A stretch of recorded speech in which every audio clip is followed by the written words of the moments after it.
আমাদের দুশ্চিন্তা আছে, আমাদের মনে কষ্ট আছে, আমাদের মধ্যে পারিবারিক টেনশন আছে, আমাদের মধ্যে সন্তান লালন পালন করার চাপ রয়েছে, তবু আপনাকে নামাজ পড়তে হবে। এমন অবস্থায় আপনি যুদ্ধের ময়দানে রয়েছে, সামনে আপনার ইসরায়েলের সেনাবাহিনী হয়ে আছে, আপনার সামনে প্রস্তুত হয়ে আছে, সে অবস্থায় আপনার রয়েছে, যত মানুষ রয়েছে যারা পৃথিবীর মধ্যে রয়েছে, প্রত্যেকটি মানুষের মধ্যে সব থেকে বড় সমস্যা হচ্ছে টেনশন, দুশ্চিন্তা। এই দুশ্চিন্তা আমাদের সবাই কখনো কখনো আত্মহত্যার পরিণতি হয়ে যায়, কখনো কখনো এই দুশ্চিন্তা আমাদের জীবন কেড়ে নেয়, কখনো কখনো এই দুশ্চিন্তার জন্য আমরা দুনিয়া থেকে বিদায় হতে বাধ্য হয়ে যাই। তবে কি এই দুশ্চিন্তা, এই কষ্ট, এই টেনশন দূর হওয়ার উপায় কি? শরীয়তের কি পদ্ধতি রয়েছে যে দুশ্চিন্তার কারণে মানুষ নিজের জীবনকে শেষ করে দিতে চাইছে, যে দুশ্চিন্তার কারণে মানুষ নিজের ঘর বাড়ি পরিবার ছেড়ে এক নিরলা জায়গায় চলে যাচ্ছে, যে দুশ্চিন্তার কারণে মানুষ নিজেকে একাকিত রাখার চেষ্টা করছে, সেই দুশ্চিন্তা, সেই টেনশন, সেই কষ্ট দূর করার উপায় কি? কয়েকটি পদ্ধতি রয়েছে, তার মধ্যে প্রথম নম্বর পদ্ধতি হচ্ছে আসসালাত, নামাজ। এই নামাজের মাধ্যমে সর্বপ্রথম আপনার দুশ্চিন্তা দূর হয়ে যাবে। আপনার পৃথিবীর মধ্যে যত দুশ্চিন্তা রয়েছে না, পৃথিবীর মধ্যে যত টেনশন থাক না কেন, পৃথিবীর মধ্যে আপনার কোন কষ্ট হোক না কেন, আপনি যদি এক রাকাত নামাজ পড়েন, এই নামাজের বিনিময়ে আল্লাহ রাব্বুল আলামিন আপনার চিন্তাকে দূরে সরিয়ে দিবেন। আমি বলছি না, নবী করিম সাল্লাল্লাহু আলাইহি ওয়াসাল্লাম একটি হাদিসের মধ্যে বলছেন, কান রাসূল সাল্লাল্লাহু আলাইহি ওয়াসাল্লাম হাদিবা ওয়া আমারা সাল্লা। নবী করিম সাল্লাল্লাহু আলাইহি ওয়াসাল্লাম যখন টেনশনে থাকতেন, দুশ্চিন্তায় থাকতেন, তখন সবাইকে বলতেন নামাজ পড়ো। তারপরে নবী করিম সাল্লাল্লাহু আলাইহি ওয়াসাল্লাম বলতেন, ইয়া বেলাল, হে বেলাল, ওয়া আকিমুস সালাহ, তুমি নামাজ কায়েম করো। তোমার টেনশন রয়েছে, তোমার দুশ্চিন্তা রয়েছে, তুমি কষ্টের মধ্যে রয়েছো, ওয়া আকিমুস সালাহ, তুমি নামাজ কায়েম করো। ওয়া আরহিনা বিহা, তুমি দেখবা তোমার টেনশন দূর হয়ে যাবে, তুমি দেখবা তুমি শান্তি পাবে, তুমি দেখবা তোমার যত রকমের বালা মুসিবত রয়েছে, যত রকমের দুশ্চিন্তা রয়েছে, সমস্ত দুশ্চিন্তা তোমার কাছ থেকে দূরে চলে যাবে।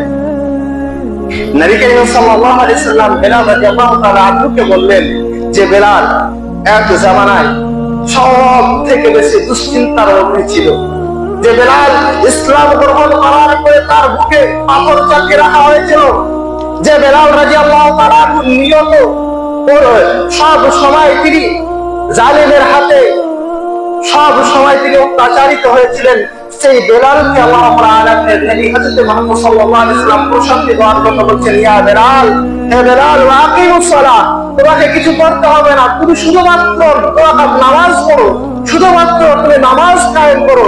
যদি তুমি নামাজ কায়েম করো, আরিনা, তুমি শান্তি পাবে, তুমি দুশ্চিন্তা থেকে মুক্ত পাবে, তুমি আরাম পাবে।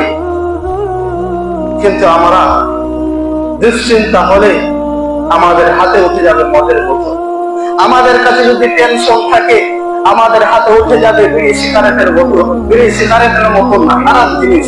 আমাদের কাছে যদি টেনশন থাকে আমরা আরো বাদের কাজের সঙ্গে জড়িত হয়ে যাব। কিন্তু নবী করিম আল্লাহ রাব্বুল আলামিন কোরআন মাজিদের মধ্যে বলছেন, ওয়াস্তাঈনু বিস-সালাহ ওয়াস্তাঈনু বিস-সাবরি ওয়াস-সালাহ, তোমরা ধৈর্য ধারণ করো নামাজের মাধ্যমে, ওয়াস্তাঈনু, তোমরা প্রার্থনা চাও, আল্লাহ রাব্বুল আলামিনের কাছে সাহায্য চাও এবং ধৈর্য ধারণ করো বিস-সালাহ, নামাজের মাধ্যমে। ইন্নাহা লাকাবীরাতুন, এটাই সবথেকে বড় কঠিন, ইল্লা আলাল খাশিঈন, কিন্তু যাদের মধ্যে আল্লাহর ভীতি থাকবে, যাদের মধ্যে আল্লাহ রাব্বুল আলামিনের খুশু থাকবে, যাদের মধ্যে আল্লাহ রাব্বুল আলামিনের ইমান থাকবে, তাদের জন্য এটা হচ্ছে সবথেকে আসান।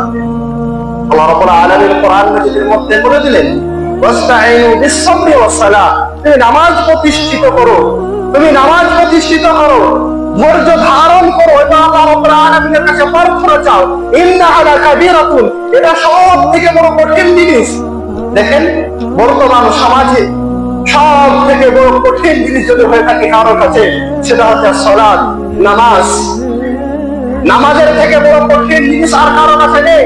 আর রমজান মাসের রোজা আমরা 30টি রোজা পালনকারী, হজের বেলায় আমরা হজ করতে পারি, যাকাত দেওয়ার টাইম হলে যাকাত দিই, সাদাকার টাইম হলে আমরা দান খায়রাত করি, কিন্তু নামাজের বেলায় আমাদের কাছে সবথেকে কঠিন হয়ে যায়। আল্লাহ রাব্বুল আলামিন কোরআন মাজিদের মধ্যে এটাই ব্যক্ত করলেন, ইন্নাহা লাকাবীরাতুন, এটাই সবথেকে বড় জিনিস, এটাই সবথেকে কঠিন জিনিস, ইল্লা আলাল খাশিঈন, যার মধ্যে সত্যতা থাকবে, যার মধ্যে ঈমান থাকবে, যার মধ্যে আল্লাহ রাব্বুল আলামিনের খুশু থাকবে, যার মধ্যে আল্লাহ রাব্বুল আলামিনের ভয় ভীতি থাকবে, সে ব্যতীত। অর্থাৎ নামাজ তারাই কায়েম করবে যারা আল্লাহ রাব্বুল আলামিনের কে ভয় করে। নামাজ তারাই 5 ওয়াক্ত নিয়মিত তারাই নামাজ পড়বে যারা আল্লাহ রাব্বুল আলামিনের কাছে ভীত হয়, আল্লাহ রাব্বুল আলামিনের জন্য তারা অশ্রু ঝরায়। তারা ব্যতীত অন্য কেউ নামাজকে সঠিকভাবে পালন করবে না। আর এই নামাজের মাধ্যমে আমাদের সমস্ত কিছু দূর হয়ে যায়, এই নামাজের মাধ্যমে আমাদের সমস্ত দুশ্চিন্তা দূর হয়ে যায়। অন্য একটি আয়াতের মধ্যে আল্লাহ রাব্বুল আলামিন বলেন, ইন্না সালাতা তানহা আনিল ফাহশাই ওয়াল মুনকার, নামাজ হচ্ছে সমস্ত খারাপ কাজ থেকে দূরে রাখে। আপনি যদি নামাজ পড়েন আপনি জিনা থেকে দূরে থাকবেন, আপনি যদি নামাজ পড়েন আপনি নেশা থেকে দূরে থাকবেন, আপনি যদি নামাজ পড়েন আপনি চুগলখোর থেকে দূরে থাকবেন, আপনি যদি নামাজ পড়েন আপনি মাদক থেকে দূরে থাকবেন, আপনি যদি নামাজ পড়েন আপনি খেয়ানত থেকে দূরে থাকবেন, আপনি যদি নামাজ পড়েন বেহায়াপনা থেকে দূরে থাকবেন, আপনি যদি নামাজ পড়েন তাহলে আপনি সব সময় আল্লাহ রাব্বুল আলামিনের ইবাদতের সঙ্গে মত্ত হয়ে থাকবেন। আমি বলছি না, আল্লাহ রাব্বুল আলামিন কোরআনে বলেন, ইন্না সালাতা তানহা আনিল ফাহশাই ওয়াল মুনকার। আপনি নামাজ প্রতিষ্ঠিত করুন, আপনি নামাজ কায়েম করুন, শয়তান আপনাকে পথভ্রষ্ট করতে পারবে না। আপনার নামাজ যদি সঙ্গে হয়ে থাকে হাজারো পাপ আপনার চারিদিকে ঘোরাফেরা করবে, কিন্তু আপনি সেই পাপের সঙ্গে লিপ্ত হবেন না, কারণ আপনার সঙ্গে নামাজ রয়েছে। আপনার নামাজ থাকলে সমস্ত বালা মুসিবত থেকে দূরে থাকবেন। আপনার কাছে যদি নামাজ থাকে আপনার সমস্ত টেনশন দুশ্চিন্তা থেকে আপনি দূরে থাকবেন। কিন্তু আমাদের কাছে নামাজই নেই, আপনি খবর নেই। আমাদের কাছে নামাজ সপ্তাহে 1 দিন, আমাদের কাছে নামাজ বছরে 2 দিন, আমাদের কাছে নামাজ রমজান মাসের আসর মাগরিব, আমাদের কাছে নামাজ এটা আমাদের নামাজ।